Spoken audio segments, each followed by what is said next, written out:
بسم الله الرحمن الرحيم وبه نستعين وصلى الله وسلم على نبينا محمد وعلى آله وصحبه أجمعين أما بعد أعوذ بالله من الشيطان الرجيم بسم الله الرحمن الرحيم أمن خلق السماوات والأرض وأنزل لكم من السماء ماء فأنبتنا به حدائق ذات بهجة إلى آخر الآية. عزیزان گرامی اور پردہ خواتین مائیں اور بہنیں، حمد و صلات کے بعد سورہ نمل کا آخری حصہ اور سورہ قصص کا تقریباً 2/3 حصہ ہم لوگ سن چکے ہیں. اس اعتبار سے انشاءاللہ ہماری گفتگو سورہ نمل اور سورہ قصص دونوں کے اوپر مشتمل ہوگی. سورہ نمل عربی میں کہتے ہیں نمل چیونٹی کو، چونکہ آگے جا کر کے اللہ تعالیٰ نے حضرت سلیمان اور چیونٹیوں کا ایک قصہ ذکر کیا ہے، اس وجہ سے اس کا نام ہی سورہ نمل رکھا گیا ہے. ابتدائی آیات کے اندر اللہ تعالیٰ نے آزمائشوں کا ذکر کیا اور فرمایا کہ جو لوگ اللہ رب العالمین پر ایمان لاتے ہیں اللہ تعالیٰ انہیں آزماتا ہے، اور آزمانے کی کئی ایک شکلیں ہوتی ہیں. اللہ تعالیٰ آزماتا ہے اس طور پر، کبھی الگ الگ معجزے دکھا کر کے اللہ تعالیٰ آزماتا ہے کہ بندے ان چیزوں کو دیکھ کر ایمان لاتے ہیں یا نہیں لاتے ہیں. حضرت موسیٰ علیہ السلام کو تقریباً 9 معجزے دیے گئے تھے. 9 معجزے، جن میں سے ایک ہم لوگ سمجھتے ہیں لاٹھی ہے جس کو سانپ سے کنورٹ ہو جانا. تورات خود ایک معجزہ تھا. اسی طریقے سے الگ الگ موقع پہ اللہ تعالیٰ نے ان کی دعائیں سنی اور بنی اسرائیل پر کئی قسم کی پریشانیاں آئیں. کبھی ایسا بھی ہوا پانی پینے کے لیے گلاس اٹھا رہے ہیں، پورا خون کے اندر تبدیل ہو جا رہا ہے. آج آپ کے سیریز کے دوران جو آپ کے سامنے آتی ہیں اس میں موسیٰ علیہ السلام کا شاید موسیٰ علیہ السلام کا لاٹھی مارنا دکھایا جاتا ہے. ایسا نہیں ہے، وہ اللہ تعالیٰ کے حکم سے ہوتا. موسیٰ علیہ السلام کا اس میں کوئی ہاتھ نہیں ہوتا ہے. یہاں تک کہ سمندر کا پانی ہو یا تالاب کا پانی جو پینے کے لیے استعمال کرتے، آپ کے دوران شاید میں کہیں دیکھا ہوں کہ وہ بڑا سا تالاب ہے یا سمندر، لاٹھی ماری جاتی اور پورا پانی خون میں تبدیل ہو جاتا. ایسا نہیں ہے، پانی اپنی جگہ پر برابر ہے. جب گلاس میں اٹھاتے پینے کے لیے تب وہ خون میں تبدیل ہوتا تھا، جو صحیح روایت کے اندر ہے. تو یہ اس طرح سے کہ ان کو پیاس کی شدت محسوس کرانا. یا بسا اوقات ایسا ہوتا کہ کھانے کے دوران آپ کی پلیٹ ہوں یا اس طرح سے جو بھی چیز کھانے کے لیے استعمال کرتے یا پینے کے لیے استعمال کرتے، ان کے اندر مینڈک کا پایا جانا ہوتا تھا. یہ بھی ایک قسم کی سزا تھی اور موسیٰ علیہ السلام کا ایک معجزہ تھا. ایک بڑا معجزہ تھا کہ موسیٰ علیہ السلام اپنا ہاتھ بغل میں رکھتے اور نکالنے کے بعد یہ سفید ہو جاتا اور چمکنے لگتا، جیسے عموماً برس کی بیماری کے اندر ہوتا ہے کہ سفید سفید نظر آنے لگتا ہے جگہ جگہ پہ. اللہ تعالیٰ کہتا ہے من غیر سوء، یہ ہاتھ کا سفید ہونا بیماری نہیں تھی بلکہ ان کا ایک معجزہ تھا. آج بھی ہم نے سنا اور اس سے پہلے بھی ہم نے سنا کہ موسیٰ علیہ السلام جب اپنا ہاتھ بغل میں رکھتے اور نکالتے تو یہ چمکنے لگتا اور سفید نظر آتا. اللہ تعالیٰ کہتا ہے کہ یہ بغیر بیماری کے تھا بلکہ ایک معجزہ تھا. تو اس طرح سے کئی ایک معجزے اللہ تعالیٰ نے بنی اسرائیل کے سامنے رکھے، لیکن ان لوگوں نے اللہ رب العالمین کے اوپر ایمان نہیں لائے سوائے چند لوگوں کے. تو اس طرح سے موسیٰ علیہ السلام کا ذکر، پھر حضرت سلیمان کا ذکر اور اسی چیونٹی کا انشاءاللہ یہاں ہم لوگ ذکر کریں گے. حضرت سلیمان علیہ السلام باپ تھے یا حضرت داؤد باپ تھے؟ جی، داؤد علیہ السلام کے بیٹے تھے. دونوں ہی نبی، اور داؤد کو زبور جو ایک آسمانی کتاب کہتے ہیں وہ داؤد کو دی گئی تھی. سلیمان علیہ السلام کے تعلق سے یہاں ذکر اللہ رب العالمین کر رہا ہے کہ وَوَرِثَ سُلَيْمَانُ داؤد، حضرت داؤد کے یہ وارث بنے اور لوگوں سے کہا اے لوگو، پرندوں کی آواز ہمیں سکھائی گئی ہے. ان کو پرندوں کی زبان آتی تھی، ان کی بات یہ سمجھتے تھے. یہاں تک کہ چیونٹی بھی اگر کچھ بول رہی ہے تو ان کی بھی آواز یہ پہچانتے تھے اور سمجھتے تھے۔ اسی طرح سے ان کی ملکیت میں جن بھی تھے، انسان بھی تھے، پرندے بھی تھے، اور حتیٰ کہ ہوا کو بھی اللہ تعالیٰ نے ایک مدت تک کے لیے ان کے سامنے تابع کیا تھا۔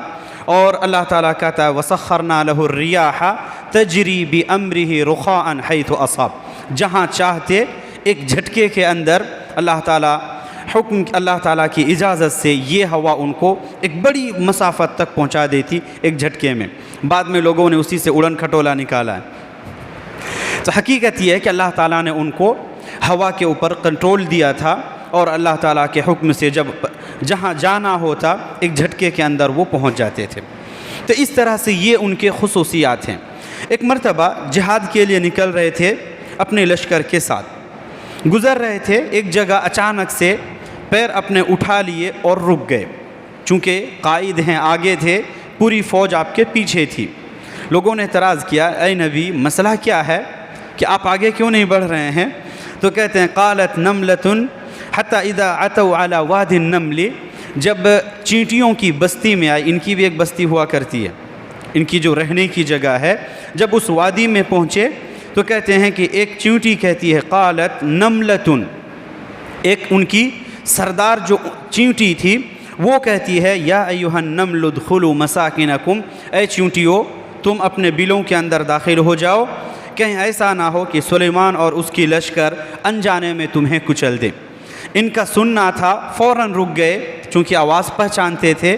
حضرت سلیمان مسکرائے اور اللہ تعالیٰ کا شکر ادا کیا کہ اے اللہ تیرا شکر ہے کہ تو نے جو نعمتیں مجھ پر کی ہیں اور مجھ سے پہلے میرے والدین پر کی ہیں، ایک اور گزارش کرتے ہیں کہ ہمیں تو اس بات کی توفیق دے کہ ہم نیک عمل کریں جس سے تو راضی ہو جائے، اور مزید اپنی رحمت کے اندر شامل فرما اور نیک لوگوں کے اندر ہمیں داخل کر۔ اس طرح سے وہ دعا کیے۔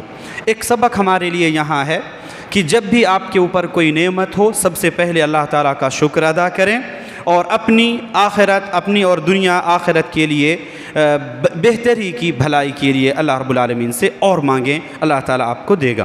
اس کے بعد ہدہد کا ایک ذکر ہے، ہدہد ایک پرندہ جس کا ذکر ہے۔ کہتے ہیں کہ کچھ دیر کے بعد جب جا ہی رہے تھے راستے میں، اچانک سے ہدہد جو پرندہ تھا یہ اچانک سے غائب ہو گیا۔ تھوڑی دیر سے پہنچنے کی وجہ سے حضرت سلیمان تھوڑا ناراض ہوئے اور کہا آنے دو اسے، بڑی سخت سزا دیتے ہیں یا اسے ذبح ہی کر ڈالیں گے، الا کہ کوئی مضبوط دلیل لے کر کے آئے اپنا عذر، تو ممکن ہے کہ اس کو معاف کر دیا جائے۔ آنے کے بعد اس نے کہا کہ اصل میری تاخیر ہونے کی وجہ یہ ہے کہ میرا گزر ایک بستی سے ہو رہا تھا، وہاں میں نے ایک خاتون کو دیکھا جو لوگوں کی مالک بنی ہوئی ہے، اور ایک مالک ہونے کے جو بھی صفات ہو سکتے ہیں، جو بھی نعمتیں ہو سکتی ہیں، ضروریات، وہ سب اس کے پاس ہے۔ اس کا ایک عظیم کرسی بھی ہے، ایک عرش تعبیر کیا گیا، ایک کرسی بھی ہے جس پر وہ بیٹھتی ہے۔ لیکن اس سے حیرت کی بات یہ ہے کہ اسے اور اس کی پوری قوم کو دیکھا کہ یہ لوگ سورج کی پوجا کر رہے ہیں اللہ تعالیٰ کو چھوڑ کر کے، اور شیطان نے ان کے اعمال کو مزین پیش کر کے رکھا ہے، خوبصورت بنا کر کے، اور انہیں دین سے روک کر کے رکھا ہے۔ تو یہ خود حیرانی کے ساتھ حضرت سلیمان علیہ السلام کے پاس خبر لے کر کے آئے۔ اسی کو کہا جاتا ہے ملکہ سبا، لوگ ان کا نام بلقیس کہتے ہیں، واللہ عالم ہو بھی سکتا ہے نہیں بھی ہو سکتا ہے، لیکن یہ تھی ملکہ سبا۔ سورہ سبا کے اندر اللہ تعالیٰ نے اس کا ذکر کیا ہے، لقد کان لسبأ فی مسکنہم آیہ، جہاں وہ لوگ رہتے تھے اس بستی کے اندر بھی اللہ تعالیٰ نے کچھ نشانیاں رکھی ہیں، انشاءاللہ وہاں اس موقع پہ۔ یہاں چونکہ یہ ملکہ تھی اور اس کی خود کی ایک فوج تھی، پہلے انہوں نے ایک خط بھیجا اور اس کے اندر کہا کہ ہمارے ساتھ شامل ہو جاؤ، یا تم دین اسلام قبول کر لو یا جزیہ دینے کے لیے تیار ہو جاؤ، جو کہ عمومی اصول ہوتا ہے لڑائی کا۔ خط پانے کے بعد اپنے وزیروں سے بات چیت کی کہ کیا کرنا چاہیے۔ کچھ نے کہا کہ ہم طاقتور ہیں، ہم ان کا مقابلہ کرتے ہیں، لیکن کچھ جو سمجھدار تھے انہوں نے کہا کہ وہ سلیمان ہے جس کے چرچے دور دور تک مشہور ہیں، ہم ان کا مقابلہ نہیں کر سکتے ہیں، ایسا کرتے ہیں کچھ دے لے کر کے نپٹا لیتے ہیں۔ یعنی اس وقت بھی یہ مسئلہ تھا۔ اس نے ایک ہدیہ بھیجا، ایک تحفہ بھیجا اور کہا کہ اگر واقعی جیسے وہ اپنے آپ کو نبی کہہ رہا ہے اور ساتھ میں بادشاہ بھی ہے، اگر وہ صرف بادشاہ ہے تو ہدیہ قبول کرے گا اور ہمارے ساتھ ہو جائے گا، ہمیں کوئی پریشان نہیں کرے گا، لیکن اگر وہ نبی ہے تو یہ ہدیہ واپس بھیجے گا اور دوبارہ ہم پر کوششیں کرے گا اور ہم پر حملہ بھی کر سکتا ہے۔ جب ہدیہ بھیجا گیا تو حضرت سلیمان کہتے ہیں اتمدوننی بمال، تم لوگ مجھے مال دے کر خرید رہے ہو، فما آتانی اللہ خیر مما آتاکم، اللہ نے مجھے جو دیا ہے یہ تمہارے پاس سب کے پاس جتنا ہے اس سے کہیں زیادہ میرے پاس اکیلے ہے، یہ اللہ تعالیٰ کی نعمتیں ہیں۔ بل انتم بہدیتکم تفرحون، تم اپنے ہدیے پر، اپنے گفٹ پر خوش رہو، ہمیں اس کی ضرورت نہیں ہے۔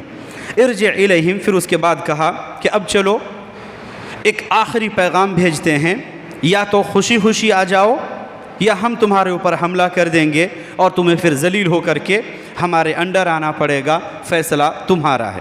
جو ہمارا پہلے حق تھا ہم نے اپنے طرف سے ہر ممکن کوشش کی کہ آسانی کے ساتھ اس مسئلے کو حل کر لیا جائے، لیکن تم لوگوں کا مسئلہ ہے کہ اب خریدنے پر تلے ہوئے ہو تو سو ایسا نہیں ہو سکتا ہے، اللہ نے دولت بھی اس سے کہیں زیادہ مجھے دی ہے۔ تھوڑی دیر کے بعد اس کا تھوڑا سا نظارہ آئے گا۔ تو جب یہ بالکل حتمی فیصلہ ان کے سامنے آیا کہ اب ہمارا جائے بغیر کوئی چارہ نہیں ہے، تو وہ راضی ہو گئی اور اس کے بعد اپنے لشکر کے ساتھ حضرت سلیمان کی طرف آگے آنے لگی۔ اسی درمیان حضرت سلیمان چونکہ جنوں کے بھی مالک تھے، جن کے اوپر ان کا قبضہ تھا، انہوں نے ان میں سے جن کو کہا کہ جائیں قبل اس کے کہ وہ لوگ یہاں آئیں، ان کے آنے سے پہلے اس کا جو عرش یا اس کی کرسی تھی وہ کرسی یہاں پر پیش کیا جائے۔ ایک جھٹکے کے اندر ایک جن کہتا ہے کہ آپ یہاں سے اٹھیں گے اس سے پہلے ہی ہم آپ کے سامنے لا کر حاضر کر دیں گے، کہا یہ تاخیر ہے، یہ بھی تاخیر ہے۔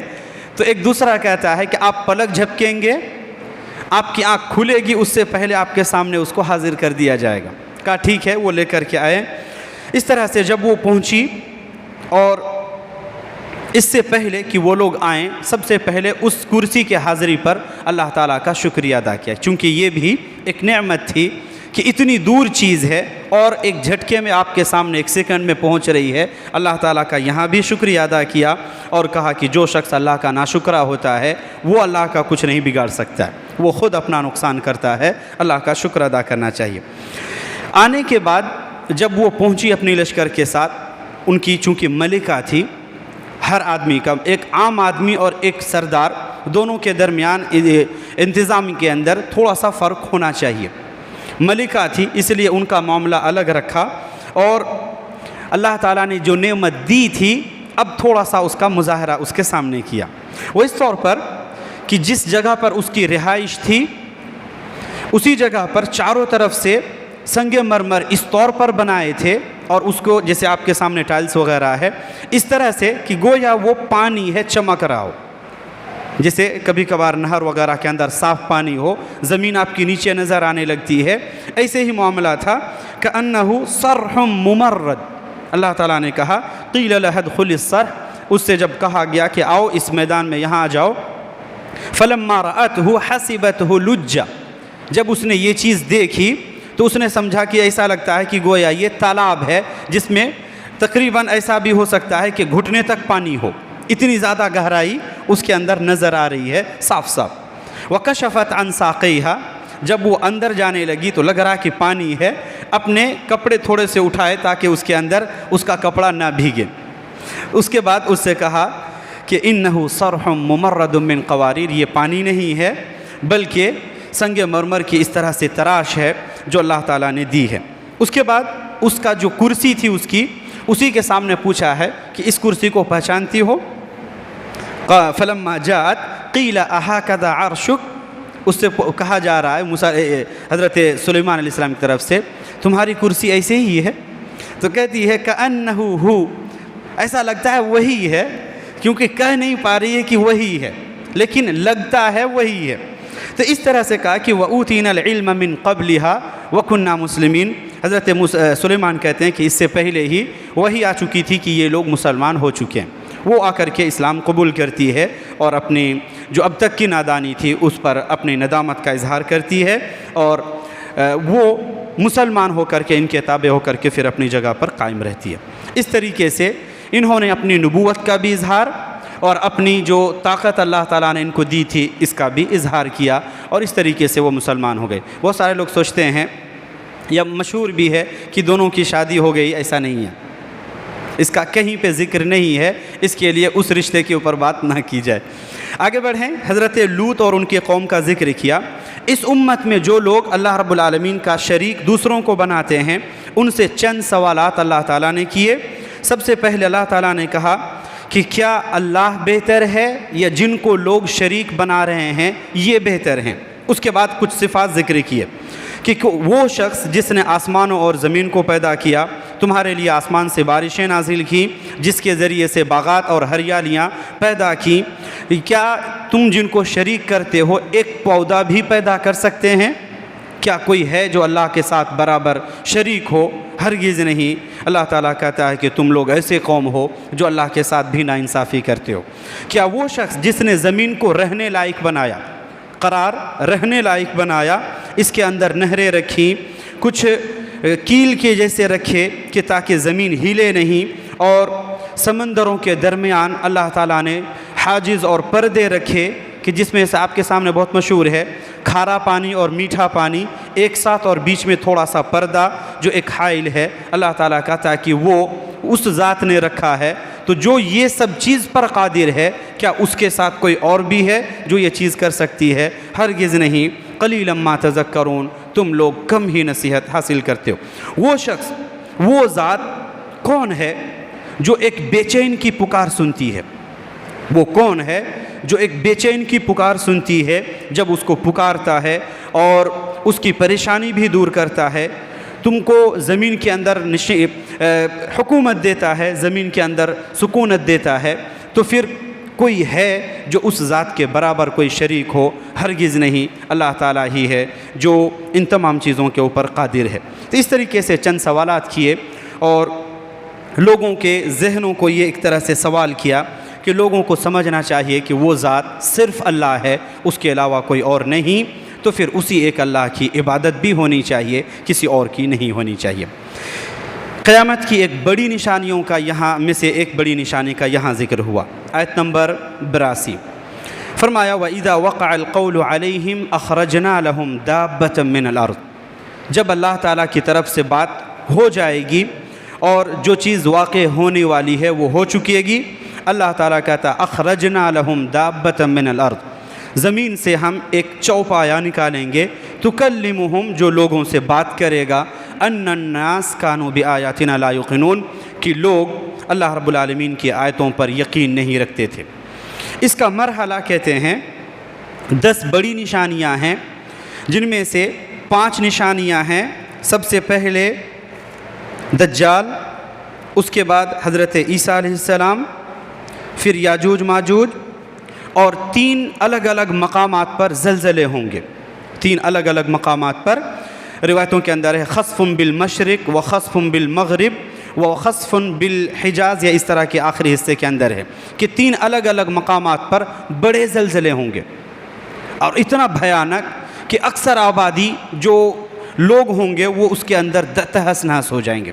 اس قسم کی بڑی تباہی ہوگی۔ تو یہ 6 ہوں گے۔ اس درمیان میں ایک انسان کو سنبھلنے کا موقع مل سکتا ہے، یہ وقت تھوڑا سا بیچ بیچ میں گیپ رہے گا۔ اس بیچ میں اگر کوئی انسان توبہ کرتا ہے یا ایمان لاتا ہے تو اس کا قبول کیا جائے گا۔ تو یہ 6 گزرنے کے بعد جو 4 یا 5 آتے ہیں، ان میں سے پہلا ہوگا کہ سورج پچھم سے نکلے گا، پہلا حصہ ہوگا۔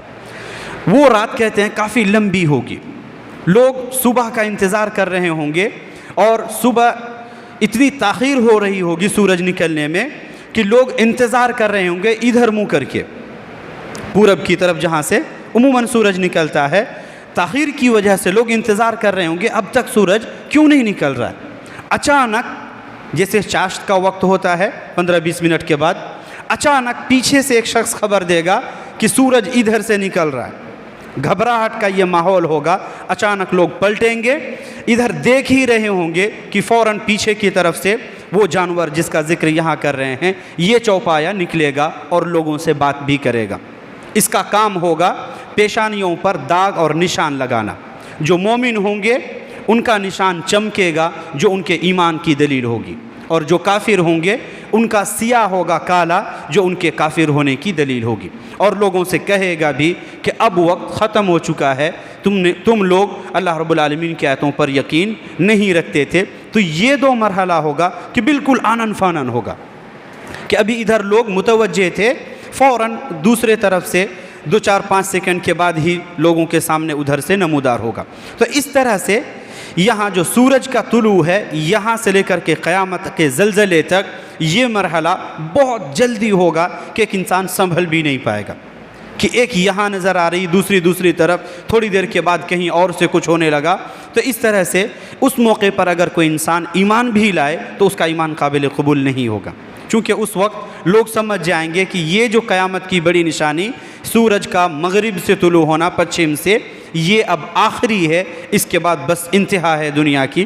لوگ ایمان بھی قبول کریں گے، توبہ کرنے کی کوشش کریں گے۔ اللہ تعالیٰ کہتا ہے ان اللہ یقبل توبۃ العبد ما لم یغرغر یا ما لم تطلع الشمس من مغربها، کہ اللہ تعالیٰ بندے کی توبہ قبول کرتا ہے یہاں تک کہ سورج مغرب کی طرف سے طلوع ہونے لگے، اس سے پہلے اللہ تعالیٰ توبہ قبول کرے گا۔ تو یہ اسی نشانی کا یہاں ذکر کیا گیا۔ سورہ قصص اختصار کے ساتھ بس عناوین دیکھیں۔ موسیٰ علیہ السلام کا تفصیلی ذکر ہے اس کے اندر، 3 منٹ انشاءاللہ۔ موسیٰ علیہ السلام کا تفصیلی ذکر ہے، بس عناوین آپ کے سامنے رہیں گے۔ پیدائش سے پہلے کسی کاہن نے فرعون سے کہا کہ ایک بچہ پیدا ہوگا جو تمہاری سلطنت کے لیے خطرہ بنے گا۔ یہاں سے موسیٰ علیہ السلام کی کہانی شروع ہوتی ہے۔ فرعون ایک شخص کا نام نہیں ہے، مصر کے جو بھی بادشاہ ہوتے تھے پہلے ان سب کو فرعون کہا جاتا تھا۔ جیسے انڈیا میں جتنے پرائم منسٹر کے ہیں الگ الگ شخصیات ہیں، لیکن سب کو پرائم منسٹر کہتے ہیں یا کہیں پریسیڈنٹ کا دور ہے۔ تو اس طرح سے مصر میں جتنے لوگ بادشاہ ہوتے تھے، جو بادشاہ ہیں اس وقت ان کو فرعون کہا جاتا تھا، اسی لیے فراعنہ استعمال کیا جاتا ہے عربی زبان کے اندر۔ تو جو اس وقت موجود تھا فرعون، اس کو جب یہ خبر ملی کہ بچہ جو ہماری سلطنت کے لیے خطرہ بنے گا، ترکیب یہ نکالی جتنے لڑکے ہوں گے پیدا سب کو قتل کر دیا جائے، جتنے لڑکے ہوں گے۔ کافی دنوں تک یہ مسئلہ چالو رہا، لیکن مدبر وہ ہے جس کو جہاں پیدا کرنا چاہے گا، جہاں پہنچانا چاہے گا، دنیا کوئی نہیں اس کو روک سکتی ہے۔ وہ مدبر ہے اصل میں، چونکہ اس کو اس مرحلے تک پہنچانا تھا۔ تو کافی دن تک یہ سلسلہ چالو رہا، بچیوں کو چھوڑ دیتا اور بچوں کو قتل کر دیتا۔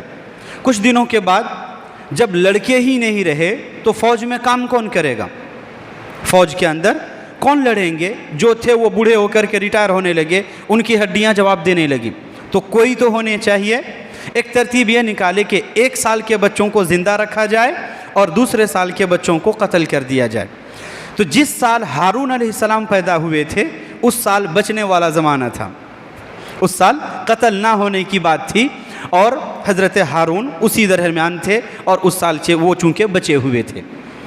لیکن عجیب بات ہے کہ جس سال قتل ہونے کی بات تھی اس سال موسیٰ علیہ السلام پیدا ہوئے۔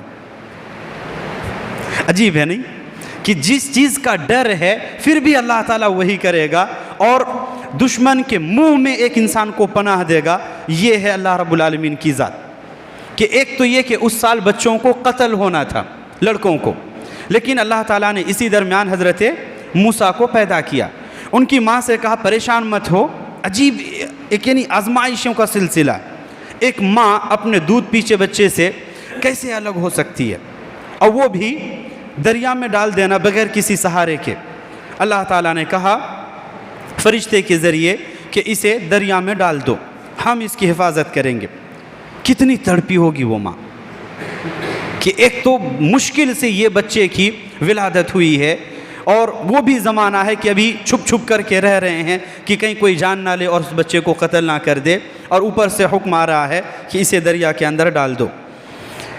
ڈال تو دیا، لیکن اللہ تعالیٰ نے چونکہ ایک ماں ہے اتنی سی برداشت کی اور اپنی جو ان کی ایک بہن تھی، موسیٰ علیہ السلام کی ایک بہن تھی، ان سے کہا سمندر کے سائڈ میں جاتے رہو اور دیکھو کہاں کہاں جاتا ہے، اور ایک ایک سیکنڈ کی مجھے خبر دیتے رہو کہاں پہنچا، کس حالت میں ہے، اور تمہاری یہ ذمہ داری ہے۔ یہ بچہ ہلتے ڈلتے شاہی محل کی طرف پہنچا جہاں شاہی گھرانہ نہایا کرتا تھا۔ اسی میں تھی آسیہ، فرعون کی بیوی۔ آسیہ تھی، نہا رہی تھی، لوگوں نے دیکھا کوئی چیز آ رہی ہے تو فوراً تلوار نکالے کہ اس کو ختم کر دیا جائے، کوئی بھی ہو سکتا ہے، لیکن اللہ تعالیٰ چونکہ بچانے والا تھا، اس آسیہ کے دل میں ایک محبت ڈالی، چونکہ اولاد نہیں تھی فرعون کی اولاد نہیں تھی۔ اس آسیہ نے بچے کو لیا اور سیدھے فرعون تک پہنچی اور کہا کہ اسے ہم ایسا کرتے ہیں، قتل نہیں کرتے ہیں، ہمارے پاس تو اولاد نہیں ہے، اسے ہی اپنا بیٹا بنا لیتے ہیں اور اپنے پاس اس کی دیکھ بھال کرتے ہیں۔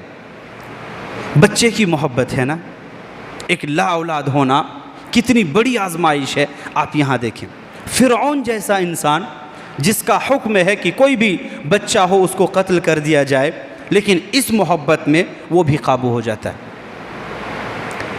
تو اس طرح سے کہا جاتا ہے کہ اس کے اندر کچھ ماں بہنوں کے لیے بھی ایک نصیحت ہے کہ معاملے کو ڈیل کو کیسے کرنا ہے، آپ کو کیسے نپٹنا ہے، آپ کو آنا چاہیے۔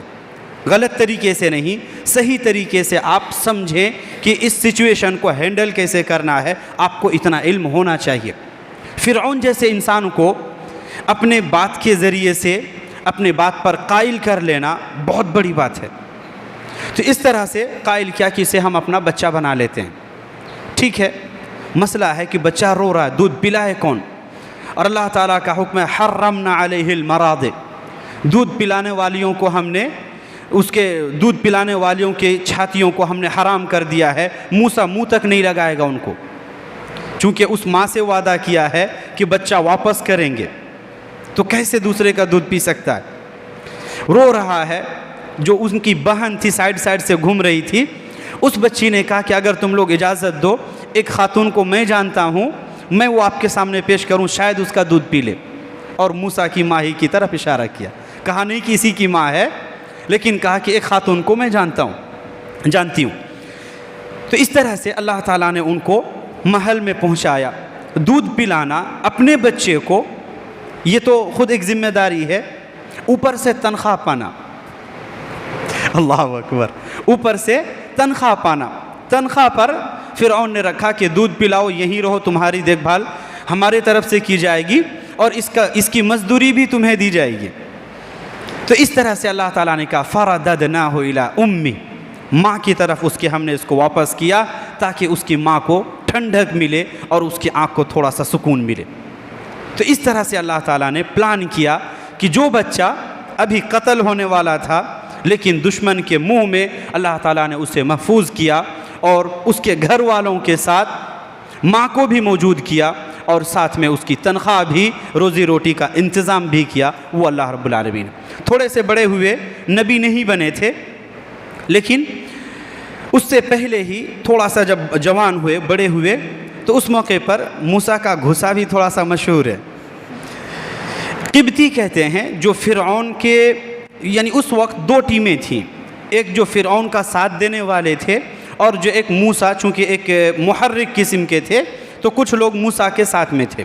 دو لوگ آپس میں لڑ رہے تھے۔ جو موسیٰ کی طرف سے تھا اس نے موسیٰ سے کہا کہ اس کو قتل کر دینا چاہیے، اس کے خلاف میری مدد کرو۔ عجیب ہے، موسیٰ نے ایک ایسے ہی جھٹکا لگایا کہ ایک ہی جھٹکے میں وہ انسان ختم ہو گیا۔ اس راز کو سمجھنے کی بات یہ ہے کہ یہ چیز اس شخص کے علاوہ کوئی نہیں جانتا تھا، جو ان کی ٹیم کا تھا، جن کے سامنے اس شخص کو مارا گیا، اس کے علاوہ اور کوئی نہیں جانتا تھا۔ موسیٰ علیہ السلام کو احساس ہوا کہ یہ غلطی ہوئی ہے، اللہ تعالیٰ کے سامنے معافی مانگے۔ اگلے دن دیکھ رہے ہیں وہی شخص جو کل لڑ رہا تھا آج پھر کسی اور سے لڑ رہا ہے۔ موسیٰ علیہ السلام سمجھ گئے کہ یہ فتین ہے، فتنہ اسی سے شروع ہو رہا ہے۔ جب اسے کہے کہ آج تمہاری کوئی مدد نہیں ہوگی، اس کو پکڑنے گئے تو یہی شخص بول پڑا، کیا مجھے بھی ویسے ہی قتل کرو گے جیسے کل کیے تھے؟ جیسے کل آپ نے اس کو قتل کیا تھا، کیا مجھے بھی ایسے ہی قتل کرنے کا ارادہ رکھتے ہو؟ تب لوگوں کو معلوم ہوا کہ کل والا قتل کیا کس نے تھا، نہیں تو کسی کو نہیں معلوم تھا۔ کہتے ہیں گھر کی باتیں گھر کے طرف سے جب تک نہ نکالی جائے تب تک وہ باہر نہیں آتی ہیں۔ کوئی بھی راز ہو گھر کا آپ ہرگز باہر نہ نکالیں، خود ان کو ڈیل کریں اور ان کو حل کرنے کی کوشش کریں۔ جب باہر والے آئیں گے، الگ الگ مزاج کے لوگ آئیں گے، آپ کے گھر کو خراب کریں گے، اصلاح بہت کم ہوتا ہے، الا من رحم اللہ۔ تو اس طریقے سے موسیٰ علیہ السلام پھر گھبراہٹ کے مارے ادھر چھپ چھپ کر کے رہنے لگے۔ اچانک ایک شخص دوڑ کر کے آتا ہے، موسیٰ تمہارے خلاف پلاننگ ہو رہی کہ تمہیں قتل کر دیا جائے گا، بہتر ہوگا تم مصر چھوڑ دو۔ پھر اس طرح سے حضرت موسیٰ مدین پہنچے۔ کہتے ہیں کہ مدین کے اندر جو شخص ملا وہ اس کا نام شعیب تھا، یا یہ شخص نیک انسان تھا، اور شعیب نبی نہیں بلکہ ایک نیک انسان تھا انہی کے نسل سے۔ واللہ عالم، ہو بھی سکتا ہے کہ وہ شعیب علیہ السلام ہی تھے یا نیک انسان تھے۔ اللہ تعالیٰ نے وہاں ان کی حفاظت کی، شادی بھی اللہ تعالیٰ نے وہیں کرائی۔ مہر میں 10 سالوں تک انہوں نے ان کے گھر کے اندر بکریاں چرائی، اور اس طریقے سے جب ان سے واپسی کا مرحلہ ہوا، جب دوبارہ ادھر فرعون کی طرف آنے لگے یا اپنے وطن واپسی ہونے لگی، تب اللہ تعالیٰ نے کچھ ہدایات دیے، موسیٰ علیہ السلام کو نبی بنایا گیا، اور اس کے بعد فرعون کی طرف رہنمائی کے لیے بھیجا گیا۔ کچھ تفصیلات انشاءاللہ کسی اور موقع پہ اللہ تعالیٰ سے دعا کریں وہ ہم تمام لوگوں کو ان تمام دروس سے عبرت حاصل کرنے کی توفیق عطا فرمائے۔ جو مقاصد ان واقعات کے بیان کرنے کا ہے، اللہ تعالیٰ ان مقصدوں کو ہمیں سمجھنے کی توفیق عطا فرمائے۔ آمین۔ اقول قولی ھذا واستغفر اللہ لی ولکم ولسائر المسلمین واستغفروہ من کل ذنب انہ ھو الغفور الرحیم۔